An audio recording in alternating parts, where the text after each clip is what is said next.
بسم اللہ الرحمن الرحیم۔ ہمارے ملک میں چھلنی روح کو بھی انصاف نہیں مل سکتا کہ جا کے زندہ انسانوں کو ملتا۔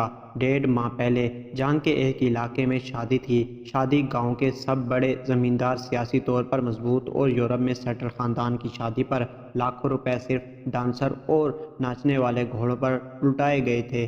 اسی گاؤں میں ایک نوجوان طلاق یافتہ عورت رہتی تھی جس کا کوئی ولی وارث نہیں تھا۔ اس کے پاس 1 سال کی بیٹی تھی۔ کوئی مناسب روزگار نہیں تھا، بس لوگوں سے ملے صدقات خیرات پر ہی گزارا کر رہی تھی۔ شادی کے دنوں میں وہ بھی چودھری صاحب کی حویلی میں مصروف تھی۔ ولیمے کے بعد جب سب مہمان چلے گئے تھے تو غربت کے ہاتھوں مجبور ہو کر اس کے دل میں بھی لالچ پیدا ہو گیا۔ وہ اپنی بچی کو اٹھا کر جس راستے سے بارات گزری تھی اس راہ پر چل پڑی اور ارد گرد کھیتوں اور جھاڑیوں کو ٹٹول کر دیکھتی رہی کہ وہ نوٹ جو بارات پر پھینکے گئے تھے، ان میں سے اگر کوئی پڑا ہے جس پر کسی اور کی نظر نہیں پڑی تو وہ میں اٹھا لوں گی۔ مگر شاید وہ بھول چکی تھی کہ اس ملک میں عورت تو ورثہ کے ہوتے ہوئے بھی قبر میں بھی محفوظ نہیں۔ کجا کے تنہا نوجوان لڑکی، وہ بھی ویران راہ میں کھیتوں کے بیچوں بیچ کیسے محفوظ رہ سکتی ہے؟ وہ جب گاؤں سے دور ویران جگہ پہنچی تو ایک درندہ صف نوجوان صفدر کی نظر اس پر پڑی۔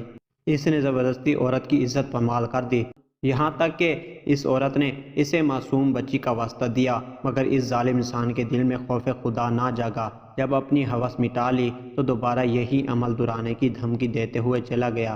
صدف نے اٹھ کر اپنا آپ سنبھالا، اپنی بیٹی کو اٹھایا اور گھر کی راہ پر چل دی۔ گھر پہنچ کر اس نے اپنے گاؤں کے زمیندار سے مدد مانگی، مگر اس کی عزت لوٹنے والے شخص کے پیچھے چند ووٹ تھے اور اس کا رشتہ دار بھی اس کے ساتھ تھے۔ اس وجہ سے گاؤں کے لوگ اس کے ساتھ تھے، لہٰذا کسی نے بھی صدف کے سر پر ہاتھ نہ رکھا۔ مجبوراً اس نے قانون کا دروازہ کھٹکھٹایا۔ قانون نے ہمیشہ کی طرح طاقتور کی داشتہ کا کردار ادا کیا۔ پولیس نے دوسری پارٹی سے لاکھوں روپے وصول کیے اور صدف کو ڈالتے ڈالتے اس کی میڈیکل کا وقت گزار دیا۔ اس کے بعد اس کو ذلیل کرنا شروع کر دیا، یہاں تک کہ آج 1.5 ماہ بعد صدف اپنی بچی سمیت خودکشی کر گئی۔ صدف نے اپنی بچی کی کلائی کاٹی تھی اور خون زیادہ بہہ جانے کی وجہ سے اس معصوم کی موت ہوئی تھی۔ ڈاکٹرز کے مطابق خون کی نالیاں کٹ جانے کے بعد بھی بچی کو کچھ دیر تک تکلیف سمجھ نہیں پائی تھی، جبکہ صدف کی روح پہلے ہی نکل چکی۔